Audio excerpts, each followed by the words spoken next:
The flight began like thousands of others, ordinary in every detail that usually fades from memory. Passengers shuffled down the aisle with carry-ons bumping knees and armrests, offering quick apologies to strangers they would likely never see again. The air smelled faintly of recycled oxygen and coffee brewed too early. Seat belts clicked.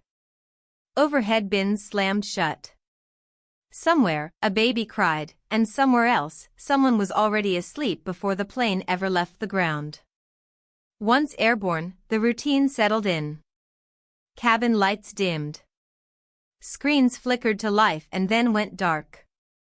People leaned their heads against windows or onto folded jackets, trusting the process without thinking too much about it. At 30,000 feet, trust is almost automatic. You don't question the systems, the training, the thousands of hours behind the controls. You let yourself drift because that's what flying has become: predictable, safe, almost boring. Time passed in that soft, suspended way it does on overnight flights. The plane moved through the dark like it always had, guided by instruments and experience. Outside the windows, nothing but black. Inside, the quiet hum of engines became a lullaby. The kind of sound that tells your body it's okay to rest, that nothing urgent is about to happen. Then one word broke through everything. Mayday. Not shouted. Not dramatic. Just firm, clipped, and unmistakable. A word that doesn't belong in passenger cabins. A word most people only hear in movies or emergency drills they half listen to. For a split second, some passengers didn't even register it. Their minds tried to fit it into something familiar. Turbulence warning. Technical jargon. Maybe they misheard. But Mayday has weight. It carries history. It means something has already gone wrong, not that it might.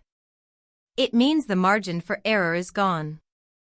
And even before the captain explained anything else, the cabin felt different. The air seemed heavier.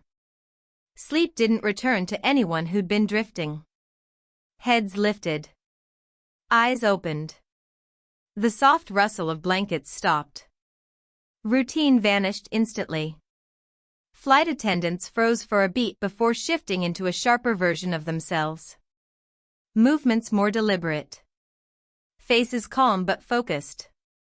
Passengers looked around, searching for clues in expressions, in posture, in the tone of footsteps moving down the aisle. Fear doesn't always arrive loudly. Sometimes it slips in quietly and sits there, unanswered. The word echoed in people's thoughts. Mayday meant engines, or controls, or weather, or something no one could see from their seats. It meant altitude and speed and decisions being made fast behind a locked cockpit door. It meant that whatever was happening up front wasn't following the script everyone expected when they buckled in. Some people gripped armrests without realizing it. Others reached for hands beside them, sometimes strangers, sometimes spouses. A few stared straight ahead, refusing to imagine details. Minds jumped ahead anyway. Distance to land. Time. Water below. Safety cards tucked into seatbacks suddenly felt inadequate. What made it worse was the contrast. Just minutes ago, nothing had been wrong. The plane hadn't lurched or dropped. There was no screaming alarm, no violent shaking. Everything had felt normal, which made the word feel unreal, like a crack in reality itself. How could everything look the same if everything wasn't? That's the thing about emergencies at altitude. They don't always announce themselves with chaos. Sometimes they arrive quietly, carried by a voice over an intercom, turning ordinary seconds into something fragile. One word redraws the entire situation. One word transforms a routine flight into a question mark suspended in the sky. Mayday isn't just a signal. It's an admission. It says that whatever is happening can't be handled alone. That help is needed. That time matters. And for everyone strapped into their seats, it means surrendering control completely, realizing that the calm they were wrapped in moments ago was never guaranteed, only borrowed. In that instant, everyone on board shared the same thought, whether they admitted it or not. This flight is no longer routine. Something has changed, and whatever happens next will depend on decisions made under pressure, on skills tested without warning, on people stepping into roles they never expected to play when they closed their eyes and went to sleep, unaware that the most ordinary night of travel was already drifting towards something else. The captain had made announcements before, the kind passengers barely notice. Weather updates, flight time, a polite welcome spoken from behind a locked door by a voice that feels distant and reassuring at the same time. This one sounded different the moment it came through the speakers. There was no preface. No gentle clearing of the throat. No attempt to soften what was coming. Ladies and gentlemen, that opening alone was enough to pull everyone fully awake. Conversations stopped. Screens were paused. Even the restless shifting of bodies seemed to quiet, as if the cabin itself leaned in to listen. The captain's voice wasn't panicked, but it wasn't casual either.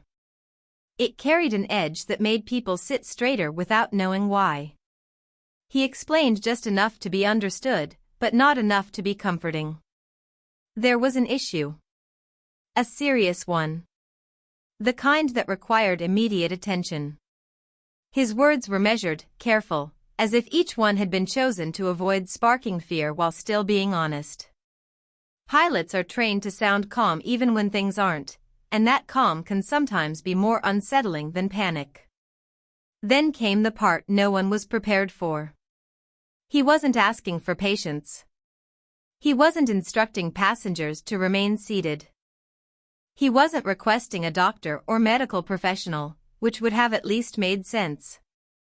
Instead, he asked for something so specific that it took a moment for the meaning to land.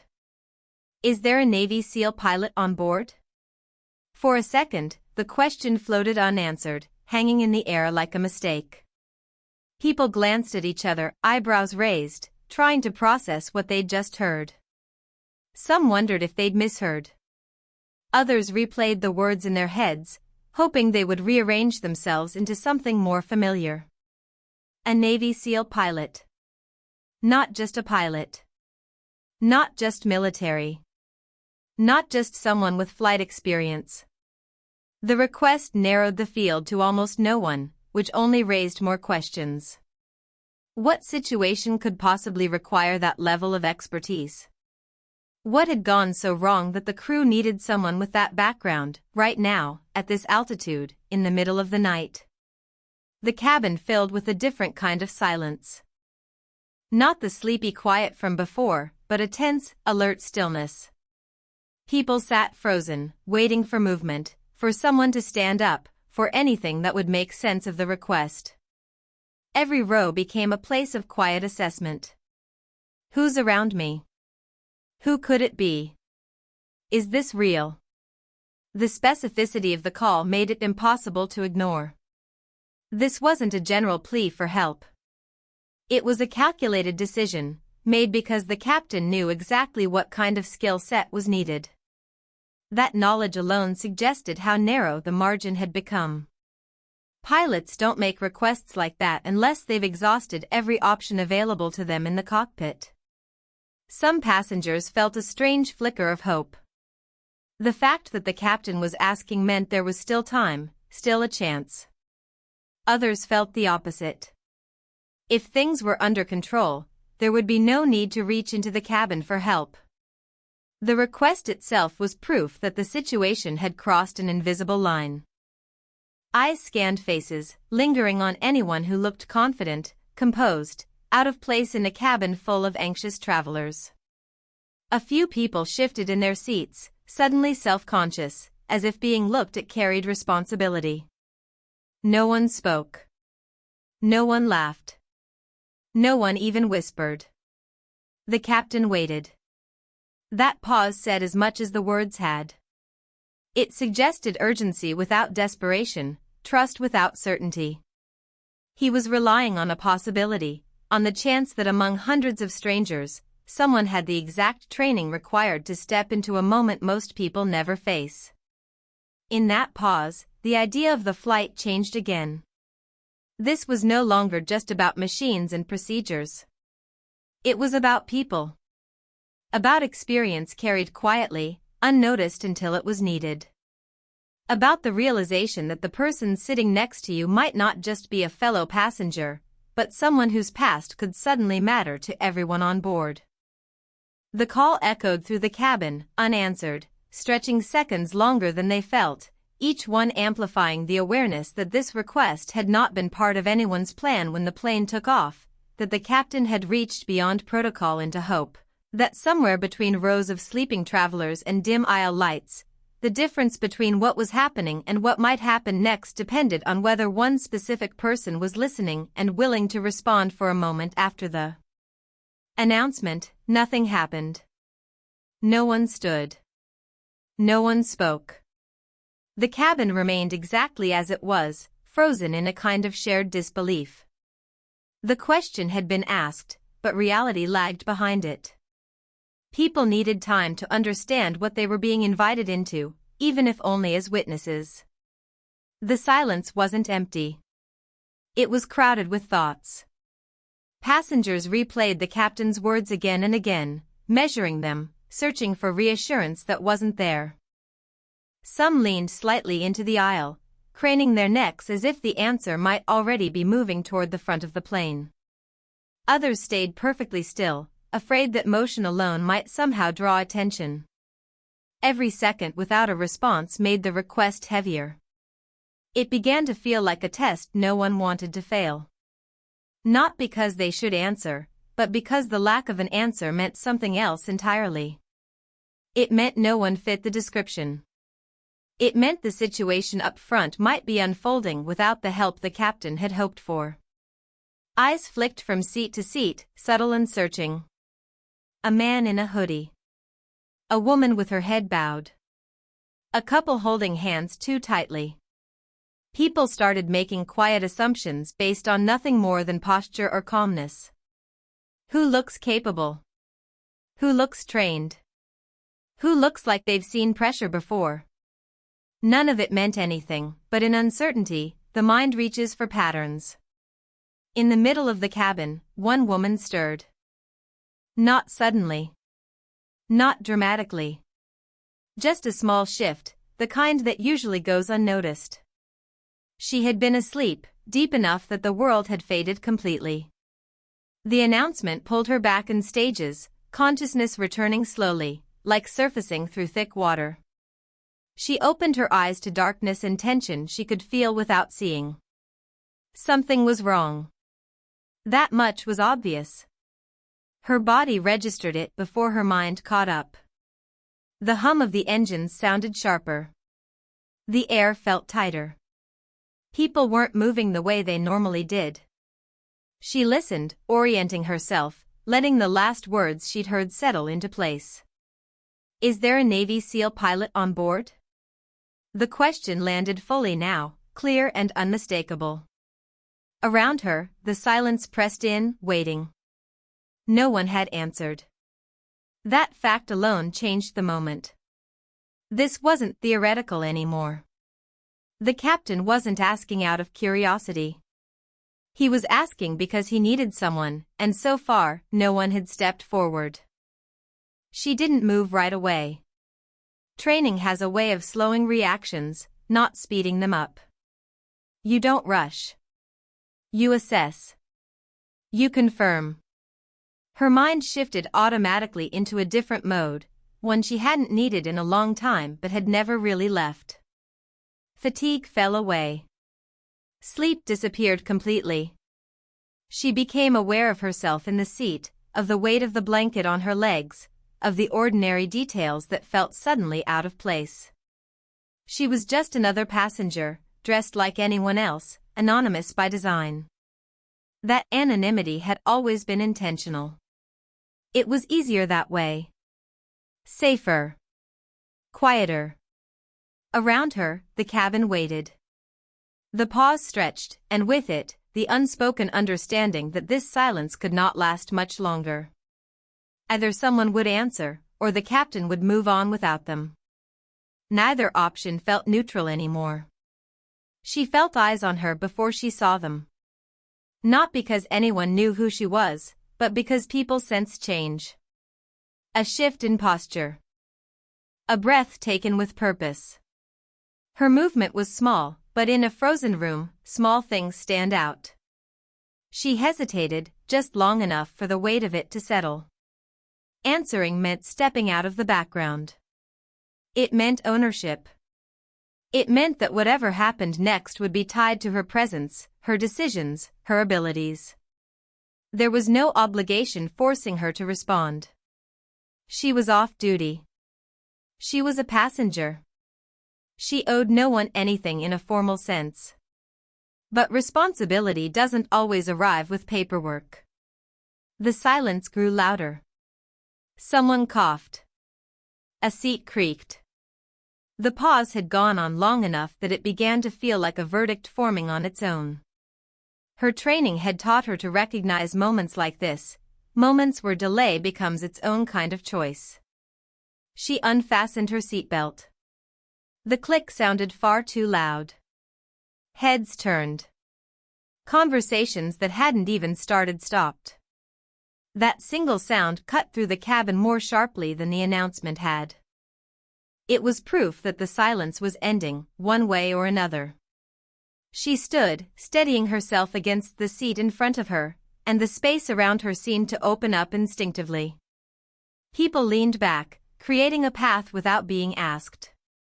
No one spoke. No one questioned her. They just watched, trying to read her face for answers she couldn't give. As she stepped into the aisle, the quiet shifted again. It wasn't just fear now. It was expectation. Whatever had been missing seconds ago was no longer absent. The silence before had been uncertainty.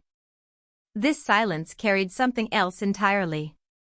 At first glance, the request made no sense to most of the people sitting there. Pilots were pilots, at least that's how it looked from a passenger seat. If the captain needed help flying the plane, why not ask for any licensed pilot on board?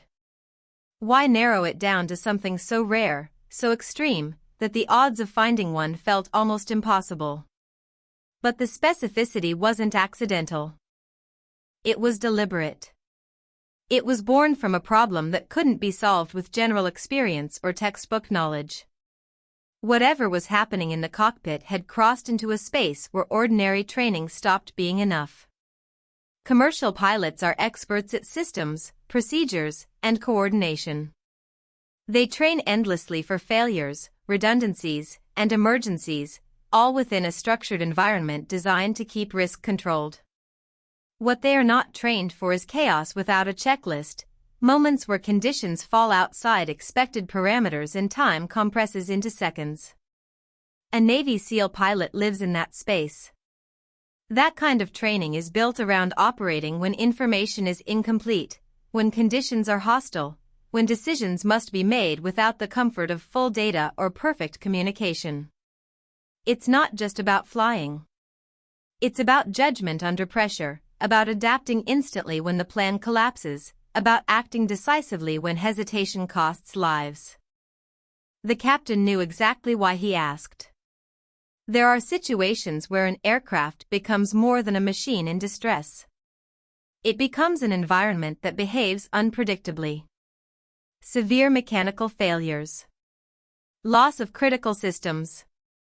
Degraded controls. Scenarios where the aircraft no longer responds the way it's supposed to, and pilots must rely on instinct shaped by extreme exposure rather than procedure alone. Military pilots, especially those trained in special operations, spend their careers operating at the edge of what aircraft can handle. They fly in darkness without visual reference. They land in places never meant for landing. They adapt to damage, to sudden failures, to missions that change mid-flight. They are trained to think beyond the cockpit, to see the aircraft as one variable in a larger survival equation. That mindset is rare. The request wasn't about rank or prestige. It wasn't about heroics. It was about finding someone whose training had conditioned them to stay effective when fear spikes and structure disappears. Someone who could walk into an unfamiliar cockpit and immediately understand not just the instruments, but the human state of the crew already fighting the problem. Stress changes everything. Even the best pilots are still human. Fatigue, surprise, and escalating risk narrow perception. A fresh set of eyes, especially ones conditioned to enter high-risk situations cold, can reset the mental battlefield. Sometimes the most valuable contribution isn't technical skill, but clarity. The captain's choice reflected that reality. He wasn't admitting defeat. He was expanding the team. He was acknowledging that the problem demanded a different kind of thinking, one shaped by environments where failure is not theoretical and rescue is not guaranteed. To the passengers, the question sounded dramatic. To the captain, it was practical. There are moments in aviation where the rulebook ends. Where training manuals don't cover the exact combination of failures unfolding in real time. In those moments, survival depends on the ability to improvise within physics, to make aggressive but calculated decisions, to accept risk consciously rather than reactively. That's where elite military training intersects with emergency aviation. The specificity of the request also carried another message, one most passengers didn't catch. It said that the captain believed there was still something to be done. That the situation, while serious, had not crossed into inevitability. You don't ask for help like that if the outcome is already sealed. You ask because there is still a window, however narrow, where expertise can change the trajectory. By calling for a Navy SEAL pilot, the captain was reaching for someone accustomed to narrow windows. Someone who understands that precision under pressure matters more than comfort. That authority can shift when circumstances demand it. That stepping into responsibility without preparation time is sometimes the job itself. The request revealed the nature of the emergency without spelling it out. This wasn't a single failure with a clean solution. It was complex, dynamic, and unfolding faster than normal procedures could comfortably manage. And it revealed something else too. Trust. The captain was willing to invite a stranger into the most protected space on the aircraft. He was willing to rely on unseen credentials and unverified experience because the alternative was worse. That level of trust doesn't come lightly. It comes from understanding exactly what kind of problem demands exactly that kind of person. The question wasn't strange because it was excessive. It was strange because it was honest about the level of skill required, and honest moments at 30,000 feet tend to sound extreme to those who aren't used to hearing them spoken aloud. Training doesn't disappear just because you're asleep. It doesn't shut off when the uniform comes off or when you blend into a crowd. It lives deeper than awareness, wired into reflex, perception, and decision-making in ways that surface automatically when pressure hits. That kind of training isn't about memorizing steps.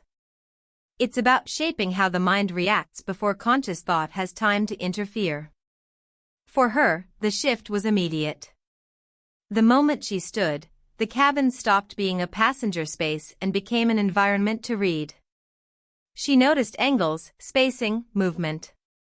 She registered faces without studying them, sensed tension without needing confirmation. None of it was deliberate.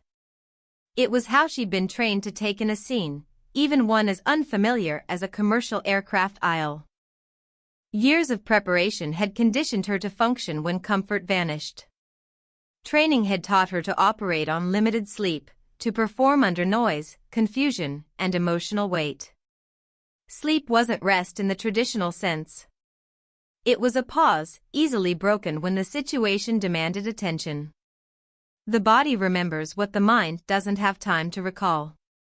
As she moved forward, her breathing slowed on its own. Heart rate steady. Vision sharpened. This wasn't adrenaline in the cinematic sense. It was control. The ability to regulate response so judgment stays intact. Panic wastes time. Calm preserves it. She wasn't thinking about heroism or consequences. Training strips those thoughts away early on. You don't act to be brave. You act because action is required. The question isn't whether you feel ready. It's whether you are capable, and whether stepping forward improves the odds for everyone involved. Everything she had learned had pointed to moments like this, though none of them looked like this. That's the point. Real emergencies don't resemble training scenarios. They borrow pieces from many experiences and combine them into something new. Training isn't about repetition of exact situations. It's about preparing for unfamiliar ones. As she approached the front of the cabin, she mentally reviewed nothing specific. No checklist. No rehearsed plan. Instead, she prepared to listen, to observe, to adapt. Good training doesn't demand control immediately. It demands understanding first. She knew that walking into the cockpit meant entering a high-pressure environment already saturated with stress. Voices clipped. Information incomplete. Time compressed. Her role, at least initially, would be to absorb, not to dominate. To offer capacity, not ego. That restraint is trained too. Elite preparation emphasizes when not to act as much as when to act. It teaches patience under urgency, silence when others rush to fill it. It builds the ability to let a situation reveal itself before imposing solutions. Her presence alone could change the dynamic. A fresh operator resets tempo. It introduces a pause without stopping momentum. It gives the existing crew a moment to recalibrate, to reframe the problem with one more mind engaged. This kind of training doesn't announce itself. There are no visible markers. From the outside, she looked like any other passenger moving down the aisle. Inside, systems were already aligning. Priorities sorting themselves. Risk being weighed without emotional distortion. She understood that mistakes in moments like this aren't usually technical. They're cognitive. Fixation. Tunnel vision. Overcorrection. Training is designed to counter those tendencies, to widen perception when stress tries to narrow it. Even now, she wasn't assuming she was the answer. Training teaches humility alongside confidence. She knew that she might offer nothing more than another perspective, another set of hands, another voice capable of staying steady. Sometimes that's enough. The year of preparation hadn't been about individual skill alone. They had been about integration. About stepping into teams quickly. About functioning within unfamiliar structures without disrupting them. About knowing when to lead and when to support. As the cockpit door came into view, there was no surge of doubt. Doubt is a luxury that training removes. Not because uncertainty disappears, but because it no longer paralyzes. You learn to move forward with incomplete information, trusting process over comfort. She wasn't thinking about the passengers behind her, though their lives were part of the equation. She wasn't thinking about outcomes. She was thinking about the next 30 seconds, then the next, then the next. That's how trained minds break down overwhelming situations into manageable units. Training doesn't guarantee success. It guarantees presence. It ensures that when a moment demands everything you have, nothing essential is missing because you left it behind when you fell asleep. Responsibility rarely arrives with warning. It doesn't ask if the timing is good or if you're prepared to accept what comes with it. It shows up suddenly, uninvited, and expects an answer. On that flight, responsibility didn't belong to one person alone. It moved, shifted, and eventually settled on someone who hadn't planned to carry it that night. When she stepped forward, responsibility became physical. It had weight. It followed her with every step toward the cockpit. She could feel it in the way the cabin watched her pass, in the way silence seemed to part for her. No one said a word, but everyone understood that something had transferred. Hope, fear, expectation, all of it quietly handed over without consent or ceremony. She hadn't been chosen by rank or assignment. She had been chosen by circumstance. That's how responsibility works when systems strain. It finds whoever is closest to capable and demands they rise to the moment, whether or not it fits their plans. Inside the cockpit, responsibility sharpened. The space was smaller, louder, filled with information layered on top of itself. Instruments glowed. Voices overlapped. The situation wasn't static. It was moving, evolving, demanding constant attention. Responsibility here wasn't abstract. It was measured in altitude, speed, and time. The captain didn't need reassurance. He needed clarity. He needed someone who could step into the chaos without adding to it. Responsibility in this context wasn't about taking over. It was about contributing in the right way, at the right moment, without ego. She listened first. That was the responsibility she claimed immediately. To understand before acting. To respect the chain already in place while recognizing that this moment had stretched beyond normal boundaries. The balance between deference and decisiveness is fragile, and it only holds when everyone involved understands the stakes. Responsibility also meant accepting limits. She couldn't undo what had already happened. She couldn't guarantee an outcome. What she could do was engage fully, bring everything she knew to bear, and stay present through every decision that followed. Responsibility isn't about control. It's about commitment. Outside the cockpit, passengers waited without knowing details. They felt responsibility too, in a different form. The responsibility to trust. To stay seated. To manage their own fear so it didn't spread. Responsibility rippled through the aircraft in quiet ways, binding strangers together through shared dependence. For the crew, responsibility meant coordination. Every action had to align. Every word mattered. There was no room for ambiguity. Responsibility compressed communication, stripped it down to what was essential. Tone mattered as much as content. Calm wasn't a feeling. It was a discipline. As decisions were made, responsibility continued to shift. One person would lead, another would support. Authority flowed to whoever had the clearest picture in that moment. This wasn't a failure of hierarchy. It was its evolution under pressure. The most effective teams know how to adapt without fracturing. She felt the weight of lives she would never know. Faces she'd passed in the aisle. Stories left unfinished. Responsibility connects you to people without introducing you. It makes strangers real in a way nothing else does. Time behaved differently now. Seconds felt dense. Each choice carried consequences that extended far beyond the cockpit. Responsibility demanded focus so complete that there was no space left for fear. Fear could exist later, if there was later. For now, it was irrelevant. Responsibility also meant accountability. Whatever happened would live with her, regardless of outcome. Training teaches you to accept that reality early.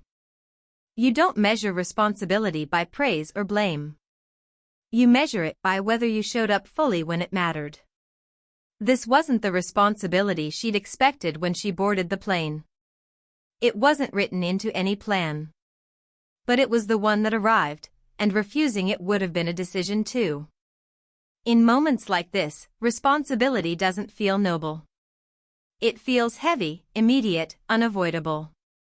It narrows your world to the task in front of you and demands honesty about what you can and cannot do. She didn't carry it alone. No one ever does, even when it feels that way. Responsibility is shared through action, through trust, through the willingness of people to step into uncertainty together. What happened next would be shaped not just by skill or training, but by the collective acceptance of responsibility by everyone involved, from the cockpit to the cabin, bound together by a situation none of them had chosen and all of them now had to face.